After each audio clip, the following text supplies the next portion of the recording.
मेरे प्रिय बच्चे, जरा ठहरो। इस क्षण को यूं ही मत जाने दो, क्योंकि जो शब्द अभी तुम्हारे कानों तक पहुंच रहे हैं वे साधारण नहीं हैं। तुम्हें लगता है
दर्ज कर लिया। यह संकेत उसके अतीत से जुड़े किसी इंसान से जुड़ा है। वह इंसान बाहर से सामान्य दिखता है, चेहरे पर शांत मुस्कान लिए हुए, लेकिन उसके इरादे खतरनाक हैं। वह फिर से उसके करीब आया है, इतना करीब कि खतरा और भी बड़ा हो गया। लेकिन उसने सोचा नहीं था कि देवदूत उसकी हर चाल देख रहे हैं। ईश्वर ने उसकी योजना को ठीक उसी समय तोड़ा जब वह घटने वाली थी। कुछ सेकंड का फर्क था। अगर स्वर्ग ने हस्तक्षेप ना किया होता तो सब कुछ बदल जाता। और अब तुम्हें पता होना चाहिए कि क्यों तुम्हारे आसपास एक ऐसी महिला है जिस पर तुमने भरोसा किया था। वह महिला सब जानती है, लेकिन उसने तुमसे कभी सच्चाई साझा नहीं की। उसने मुस्कान दी, उसने आशीर्वाद दिए, लेकिन तुम्हारी पीठ पीछे उसने उन लोगों से बात की जिनका मकसद तुम्हारी बेटी को नुकसान पहुंचाना था। उसने ऐसे शब्द कहे जो उसे कभी नहीं कहने चाहिए थे। उसने एक दरवाजा खोला जिससे अंधकार अंदर आया। यह दरवाजा अभी भी खुला है। यह शारीरिक नहीं बल्कि आध्यात्मिक दरवाजा है, और जब तक यह खुला है खतरा बना रहेगा। महादेव कहते हैं, उस महिला का नाम लो। जब उसका नाम तुम्हारे होठों पर आएगा, तुम्हें अपने दिल में ठंडक महसूस होगी।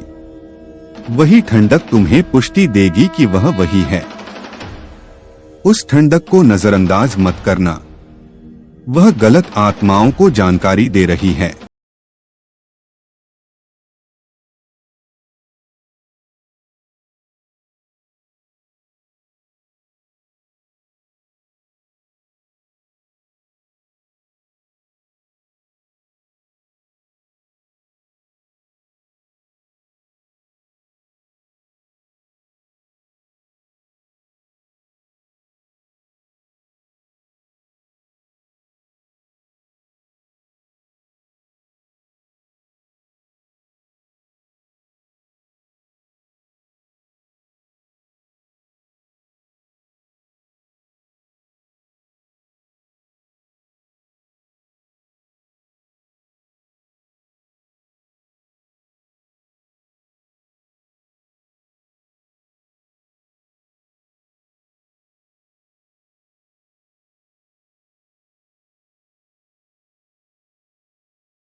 में नहीं बांध सकते। तुम्हारी नहीं है। वह तुम्हें या तुम्हारी बेटी को तोहफे में मिली थी। तुमने सोचा कि यह एक साधारण वस्तु है, लेकिन उसमें एक ऊर्जा है जो स्वर्ग से नहीं आई। वह ऊर्जा अंधेरे की है। जब तक वह वस्तु तुम्हारे घर में है, यह दरवाजा खुला रहेगा। समय निकल रहा है। यह संदेश इसलिए भेजा गया है क्योंकि देर करने का मतलब है अंधकार को ताकत देना। अगर तुम अभी सुनोगे, अगर तुम अभी कदम उठाओगे, तो अंधकार जीत नहीं पाएगा। तुम्हें याद रखना होगा कि तुम्हारी बेटी का भाग्य बहुत बड़ा है। उसके जीवन में ऐसा कुछ लिखा है जो न सिर्फ उसके लिए बल्कि बहुतों के लिए बदलाव लाएगा। यही कारण है कि अंधेरे की ताकतें इतनी बुरी तरह उसे रोकना चाहती हैं। वह भ्रमित है क्योंकि उसका मन साफ नहीं है, लेकिन यह स्थिति हमेशा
डर इस बात का कि अगर उसे वह अवसर मिला तो वह उनके नियंत्रण से बाहर हो जाएगी। इसलिए उन्होंने उसे बताया कि यह आया ही नहीं। लेकिन यह झूठ था। वह संदेश आया था। उन्होंने उसे दबा दिया। ईश्वर ने सब देखा। यही कारण है कि अगले 7 दिनों में वह अवसर फिर से उसके सामने आएगा। लेकिन अगर उसकी आत्मा तैयार नहीं हुई तो वह इसे फिर से खो देगी। इसलिए तुम्हें उसका संरक्षक चुना गया है। केवल पिता या माता की तरह नहीं बल्कि एक दिव्य संरक्षक की तरह तुम्हें उसकी आत्मा को इस पल के लिए तैयार करना होगा। तुम्हें अभी प्रार्थना में उतरना होगा। कल नहीं, अगले हफ्ते नहीं, अभी। क्योंकि अंधकार उस पर नजर रख रहा है। उसने एक आत्मा भेजी है, एक छाया जो उसका पीछा कर रही है। लेकिन जब तुम खड़े हो जाओगे, जब तुम विश्वास में आओगे, तब वह आत्मा उसे छू भी नहीं पाएगी। महादेव कहते हैं, अपनी आवाज ऊंची करो, उसका नाम जोर से बोलो और आकाश की ओर घोषणा करो कि उसका तन और उसकी आत्मा दोनों प्रकाश के राज्य से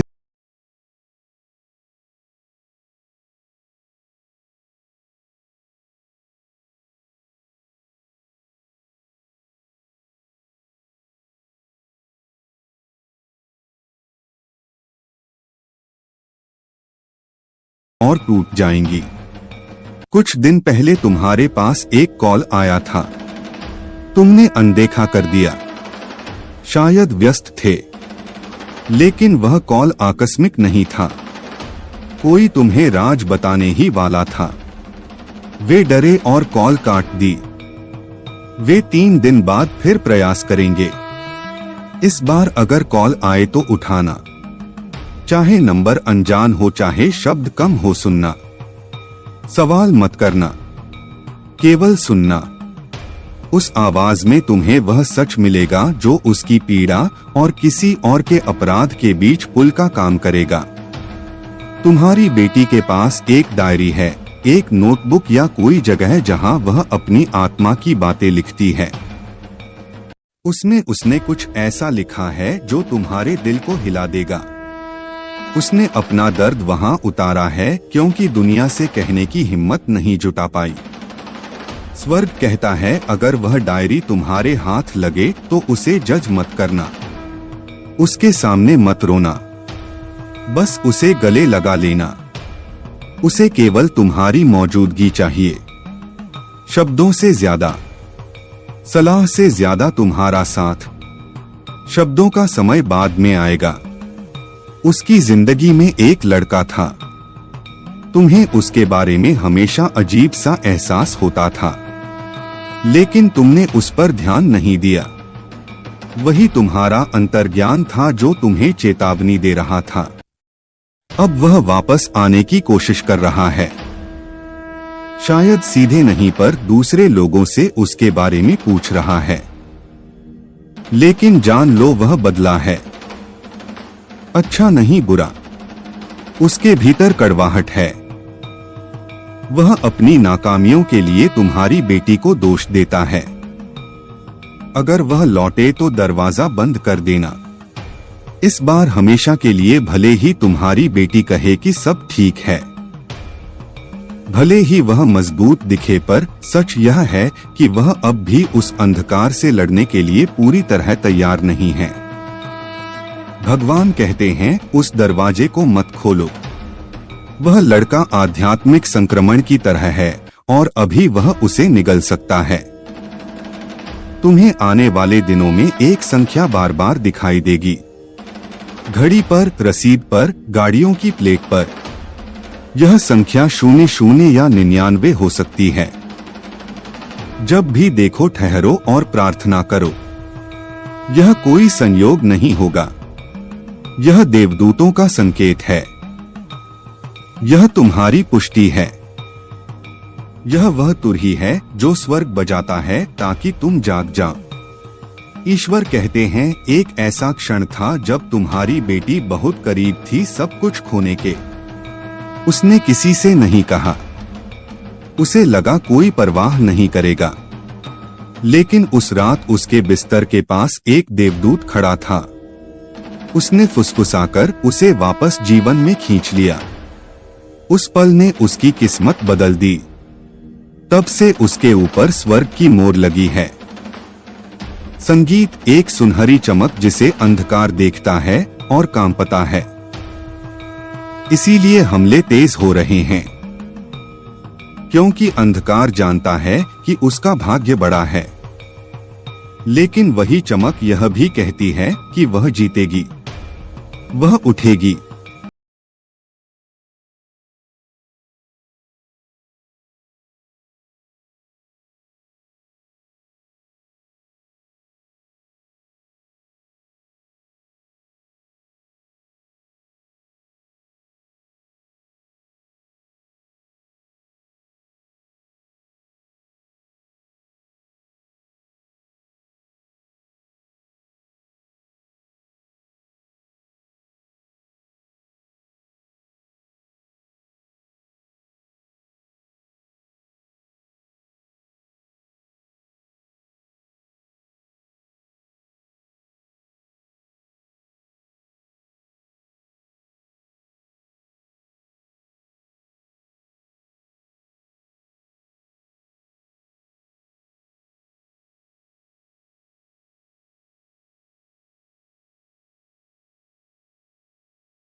सकते हो। तुम उसके संरक्षक हो। सुनो, तुम्हारा दिल अभी अलग तरह से धड़क रहा है। यह कोई सामान्य अनुभूति नहीं है, यह ईश्वरीय चेतावनी है। इसे हल्के में मत लो। हाल ही में तुम्हारी बेटी के फोन से एक संदेश मिटा दिया गया था।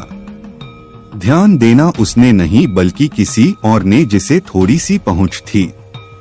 उस संदेश में कुछ ऐसा था जिसे उसे देखना, संगीत, चाहिए था। एक चेतावनी, एक सच्चाई, एक स्वीकारोक्ति। पर उससे पहले कि उसकी आंख उस पर पड़ती, उसे हटा दिया गया। जिसने हटाया उसने सोचा अब यह राजस्व पाए कि कभी सामने नहीं आएगा। लेकिन मैं कहता हूँ, जो कुछ छुपाया गया है वह प्रकाश में अवश्य आएगा। वह संदेश अब भी मौजूद है, अदृश्य स्थानों में, बादलों की गहराई में, और दिव्य समय पर वह फिर से प्रकट होगा। संगीत, जब तुम उसे देखोगे तो तुम्हारी आत्मा पहचान जाएगी। यही वह है जिसे छिपाने की कोशिश हुई थी। अब ध्यान से सुनो। कोई है जो तुम्हारी बेटी के लिए प्रार्थना कर रहा है।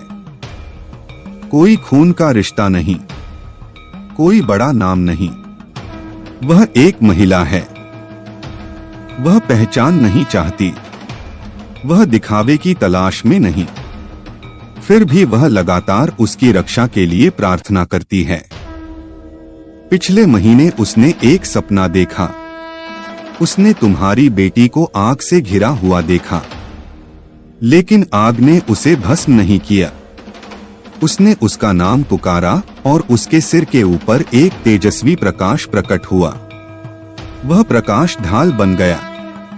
वह सपना मात्र कल्पना नहीं था, यह सच्चाई थी। स्वर्ग ने उस महिला को संरक्षक के रूप में चुना है, जैसे तुम्हें चुना है। तुम शायद उसे ना जानते हो, पर समय आने पर वह तुमसे संपर्क, संगीत करेगी। वह कोई साधारण सी बात कहेगी, मैं आपकी बेटी के बारे में सोच रही थी। उस क्षण, संगीत, उसकी बात को सुनो, क्योंकि उसके पास पहेली का एक टुकड़ा है। अब उस जगह के बारे में सुनो जहां तुम्हारी बेटी अक्सर जाती है। शायद वह स्कूल है, शायद काम की जगह, किसी दोस्त का घर, या कोई धार्मिक, संगीत स्थान। वहां एक कमरा है। उस कमरे में कदम रखते ही उसे सहज नहीं लगता। उसने यह बात किसी को नहीं बताई, लेकिन जब भी वह वहां जाती है उसे लगता है कोई उसे देख रहा है। यह उसका भ्रम नहीं, यह सच्चाई है। उस कमरे में एक ऊर्जा है, किसी ऐसे व्यक्ति द्वारा छोड़ी गई ऊर्जा जिसने चालाकी, नियंत्रण और भावनात्मक क्रूरता का अभ्यास किया। वह कमरा उसकी आत्मा पर भारी पड़ता है। वह वहां से लौटकर छोटी महसूस करती है, अपने ही मूल्य पर संदेह करती है। यह सिर्फ भौतिक वातावरण नहीं, यह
अब वह वैसी नहीं रही जो सब सह लेती थी। अब वह जानती है कहाँ रुकना है और कहाँ नहीं झुकना। स्वर्ग ने उसकी पीड़ा को कमजोरी नहीं माना, उसे योग्यता माना, क्योंकि जिसने बिना शिकायत दुख सहा हो वही करुणा को समझता है। संगीत महादेव ने उसके जीवन में एक नई ऊर्जा प्रवाहित की है। अब उसके निर्णय डर से नहीं, बोध से होंगे। जो रास्ते बंद दिख रहे थे वे स्वयं खुलेंगे। जो अवसर कभी दूर लगते थे वे बिना बुलाए सामने आएंगे। ध्यान रखना मेरे बच्चे, यह चमत्कार अचानक शोर के साथ नहीं आएगा, यह शांति के साथ आएगा। एक भीतर की स्थिरता जो किसी भी परिस्थिति से नहीं हिलेगी। तुम्हारी बेटी अब किसी की स्वीकृति की प्रतीक्षा नहीं करेगी, क्योंकि उसने स्वयं को स्वीकार कर लिया है। संगीत गहराता है। महादेव कहते हैं, जिसने अपने दुख को समझ लिया उसे मैंने वरदान दे दिया। यह वरदान धन नहीं है, यह पद नहीं है, यह वह शक्ति है जो हर परिस्थिति में सही निर्णय लेना सिखाती है। अब आने वाला समय परिवर्तन का नहीं, स्थायित्व का है। मेरे बच्चे, जब तुम उसे मुस्कुराते देखो और समझ न पाओ कि यह मुस्कान कहां से आई, तो जान लेना कि वही मेरा स्पर्श है। संगीत शांत होता है। शांत रहो, कृतज्ञ रहो और यह जान लो, अब उसका मार्ग सुरक्षित है। मेरे प्रिय बच्चे, अब कुछ भी संयोग नहीं है। यदि तुम यह अंतिम भाग सुन रहे हो तो समझ लो, स्वयं महादेव ने तुम्हारे जीवन की कथा अपने हाथों में ले ली है। संगीत अत्यंत शांत, दिव्य।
लेकिन जो दिखाई दे रहा है वह पूरी सच्चाई नहीं है। संगीत, सूरज उगता है, दिन गुजरता है, लोग मुस्कुराते हैं, लेकिन उस सतह के नीचे एक तूफान तैयार हो रहा है। यह तूफान तुम्हारी बेटी से जुड़ा है। वह जिस स्थिति से गुजर रही है वह किसी साधारण समस्या की तरह नहीं है। यह कुछ ऐसा है जिसे स्वर्ग ने खुद देखा और हिल गया। देवताओं की सांसें रुक गई और महादेव का ध्यान तुम्हारी ओर गया। जब ईश्वर बोलते हैं तो उनके हर शब्द को आदेश समझना चाहिए। इसलिए अभी जो सुन रहे हो उसे अपने दिल में उतार लो और हल्के में मत लेना। तुम्हारी बेटी एक अदृश्य युद्ध में खड़ी है। उसके चेहरे पर शायद तुम्हें कोई बदलाव ना दिखे। उसकी आवाज में तुम्हें सब सामान्य लगे, लेकिन उसकी आत्मा चीख रही है। यह चीख इतनी तेज थी कि कल रात स्वर्ग तक पहुंच गई। धरती का संतुलन हिल गया। देवदूतों को बुलाया गया और स्वर्ग के दरवाजे खोल दिए गए। किताबों में उसका नाम लिखा गया और उसके पास तुम्हारा नाम भी दर्ज किया गया। इसका मतलब है कि उसे बचाने के लिए तुम्हें चुना गया है। तुम सोचते थे कि वह सुरक्षित है। तुमने विश्वास किया कि सब ठीक है, लेकिन इस दुनिया में सुरक्षा अक्सर एक भ्रम होती है। कल रात कुछ ऐसा हुआ जो तुम्हें नहीं दिखा। अदृश्य ताकतों ने उसकी किस्मत को मोड़ने की योजना बनाई थी। बंद कमरों में मीटिंग हुई। मुस्कुराते चेहरों के पीछे गुप्त बातें हुई। जब तुम शांति से अपने दिन जी रहे थे, किसी ने तुम्हारी बेटी के रास्ते में जहर डाल दिया। यह जहर हथियारों से नहीं आया, बल्कि उसके मन में, उसकी आत्मा में उतारा गया।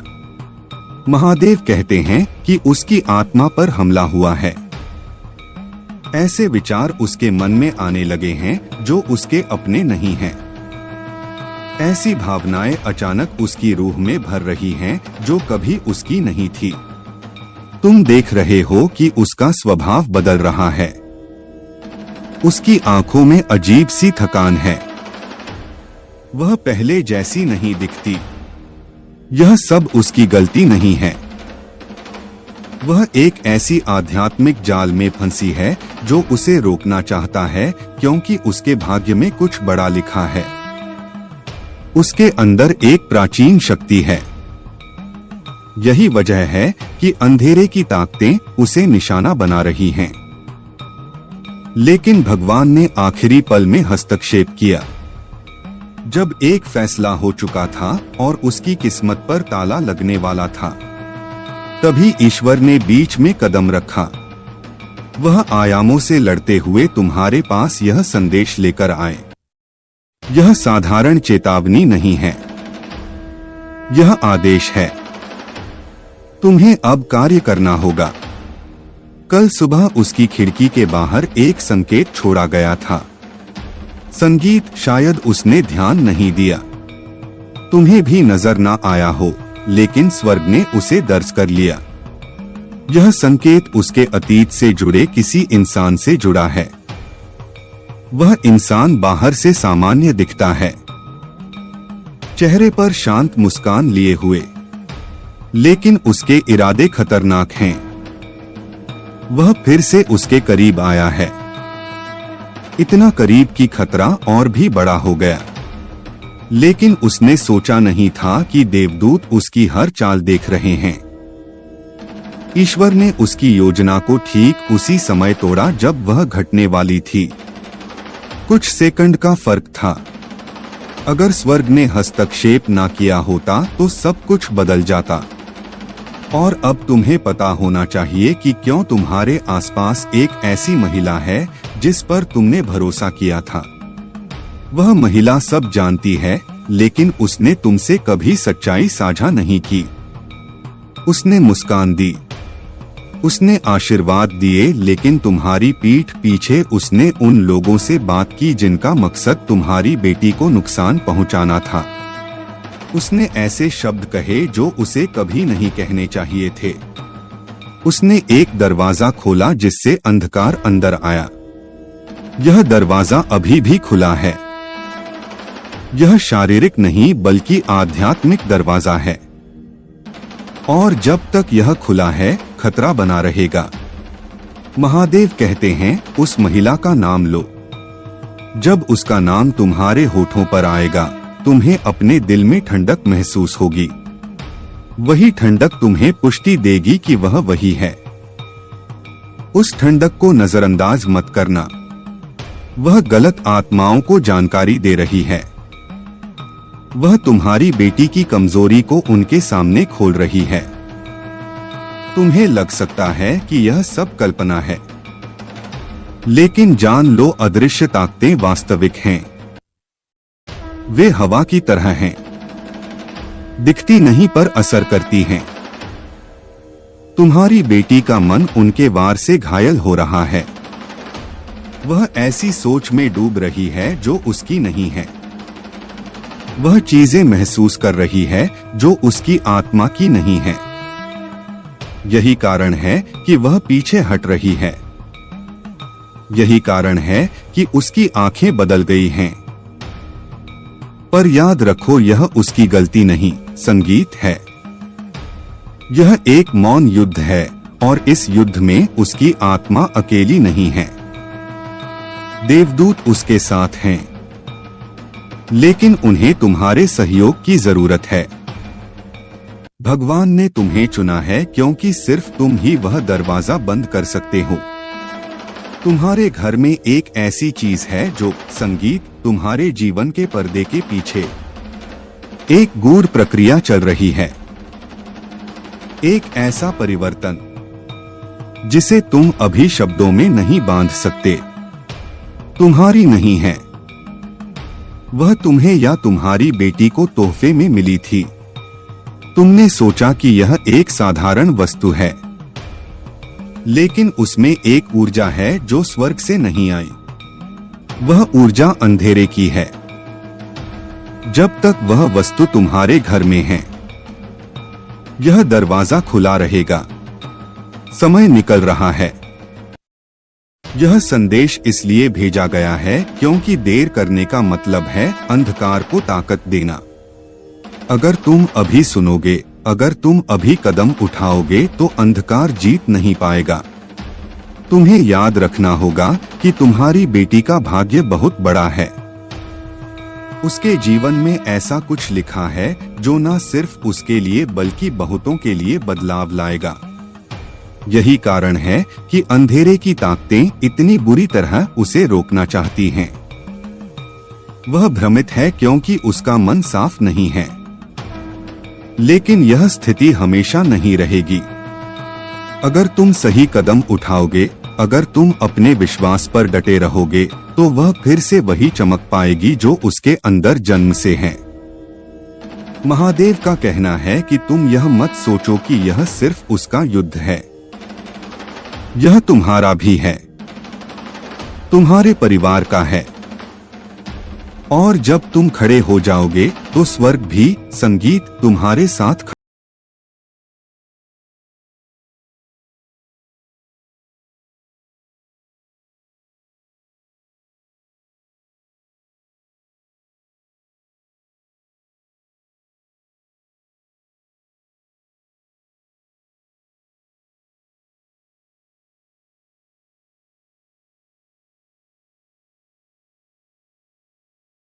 घर पर उतर आएगी।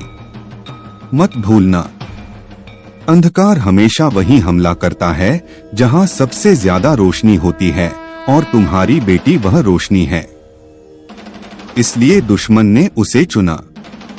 लेकिन जब तुम विश्वास के साथ खड़े होगे, जब तुम महादेव का नाम लेकर उसे पुकारोगे, तो कोई भी ताकत उसे छू नहीं पाएगी। याद रखो, उसके जीवन की दिशा तुम्हारे फैसले से तय होगी। और यही कारण है कि यह संदेश तुम्हें दिया गया है। तुम्हें वह वस्तु ढूंढनी होगी। यह केवल एक चीज नहीं है, यह एक दरवाजा है जिससे अंधकार भीतर आ चुका है। जब यह तुम्हारे हाथ में आए तो इसे साधारण चीज समझकर फेंक मत देना।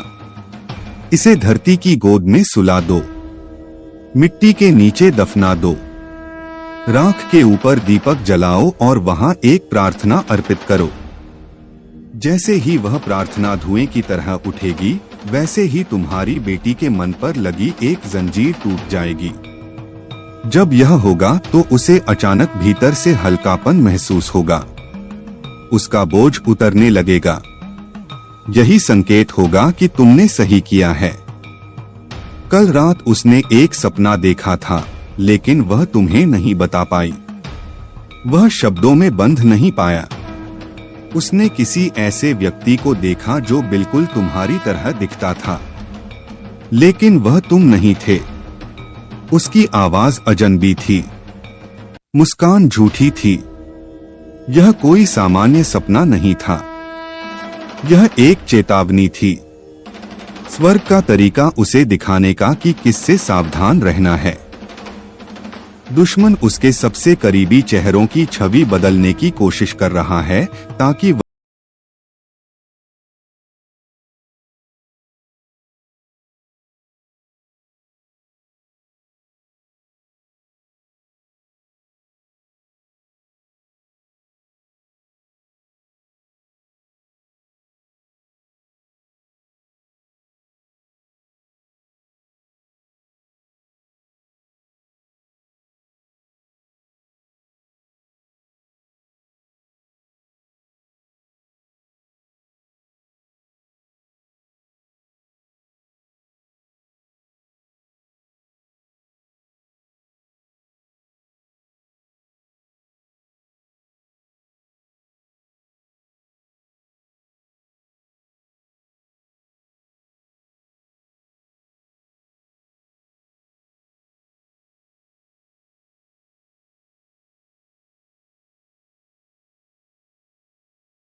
कि उसका भाग्य बड़ा है, लेकिन वही चमक यह भी कहती है कि वह जीतेगी, वह उठेगी। उसकी आत्मा में एक ज्योति है जिसे कोई बुझा नहीं सकता। तुम सुनो, यह समय साधारण नहीं है। यह क्षण केवल तुम्हारे लिए नहीं, तुम्हारी बेटी के लिए भी निर्णायक है। अब वह राह जो तुमने उसके लिए तय की, उसी पर उसे चलना होगा। तुम्हारे कदम, तुम्हारी प्रार्थना, तुम्हारा विश्वास सब उसका मार्गदर्शन करेंगे। अगर तुम विचलित हो, अगर तुम देरी करोगे, तो वह खिड़की जो सुरक्षा और बचाव की थी, वह बंद हो सकती है। विनाश के लिए जो तय हुआ था, उसे पलटने के लिए केवल कुछ ही दिन बचे हैं। देखो, एक तारीख नजदीक आ रही है। मैं तुम्हें संख्या नहीं बता सकता क्योंकि यह रहस्य अब भी समय की गोद में छुपा है। पर जब वह दिन आएगा तो वह टकराव अनिवार्य होगा।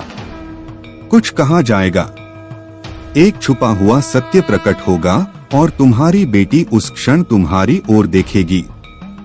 तुम तैयार हो क्या? तुम्हारा मन, तुम्हारी आत्मा उसके सत्य को सहारा देने के लिए पर्याप्त दृढ़ है? तुम्हें अभी तैयारी करनी होगी।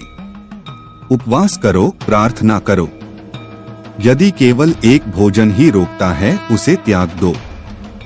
यदि केवल एक प्रार्थना ही बाधा को हटाए, उसे तुरंत अर्पित करो।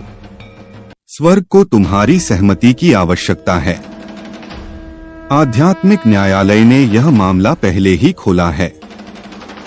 तुम केवल एक गवाह नहीं, तुम संरक्षक हो। प्रार्थना में बोलो, मैं अपनी बेटी की आत्मा का संरक्षक हूँ। उसके विरुद्ध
बल्कि किसी और ने जिसे थोड़ी सी पहुंच थी। उस संदेश में कुछ ऐसा था जिसे उसे देखना, संगीत चाहिए था। एक चेतावनी, एक सच्चाई, एक स्वीकारोक्ति। पर उससे पहले कि उसकी आंख उस पर पड़ती उसे हटा दिया गया। जिसने हटाया उसने सोचा अब यह राजस्व पाए कि कभी सामने नहीं आएगा। लेकिन मैं कहता हूँ जो कुछ छुपाया गया है वह प्रकाश में अवश्य आएगा। वह संदेश अब भी मौजूद है, अदृश्य स्थानों में, बादलों की गहराई में और